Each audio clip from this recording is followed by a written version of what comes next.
নমস্কার বন্ধুরা, আবার চলে এলাম আমি শিউলি। আপনারা কেমন আছেন? আশা করি ভালো আছেন। পার্ট 2 নিয়ে চলে এসেছি।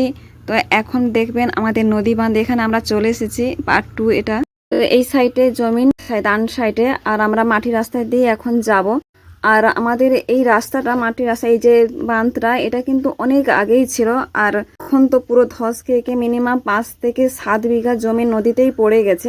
তো এখন এদিকে মানে এতটা ধস নিয়ে চলে গেছে, নদীটা অনেকটা বড় হয়ে গেছে, দেখতে পাচ্ছেন। এখন মোটামুটি নদীটা, বাঁধটা ঠিকই আছে, কারণ সামনে বর্ষাই আমাদের চালু হয়ে গেছে, যেহেতু বাঁধের পরিস্থিতি মোটামুটি ঠিকই আছে। জানি না এবারে বান ভেঙে জল না আসে। ওইদিকে মাছ লেগেছে, আমি দেখাচ্ছিলাম কিন্তু ক্যামেরা আসছিল না। আমরা ওইদিকে এগিয়ে যাব। তো চলুন, দেখুন আমরা চলে এসেছি। এই বাঁধটা কিন্তু খুব সুন্দর বানিয়েছে, দেখেছেন? সুন্দর, আর জায়গাটাও অতি সুন্দর লাগছে, মানে একদম পিকনিক করার মতন জায়গাটা বানিয়েছে।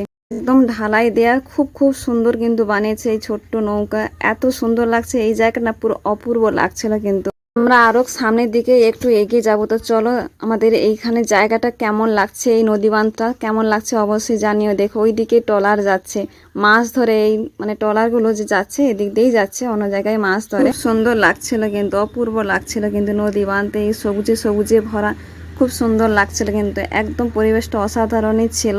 আর ওইদিকে গরু ছাগল সব বাঁধা হয়ে আছে, কত সুন্দর দেখেছেন, মানে অপূর্ব জায়গা লাগছিল। আমি তো প্রথমবারে আসতেছি না, আমাকে মনে বেশি ভালো লাগছিল, মনে হচ্ছিল খুবই সুন্দর। এই দুটো ছাগল দেখুন, একদম একই কালারেই ছিল, খুব সুন্দর লাগছিল, দুজন শুয়েছিল। তো আমার এখানকার পরিবেশ কেমন অবশ্যই জানাবেন, আর সবাই সবার পাশে থাকবেন।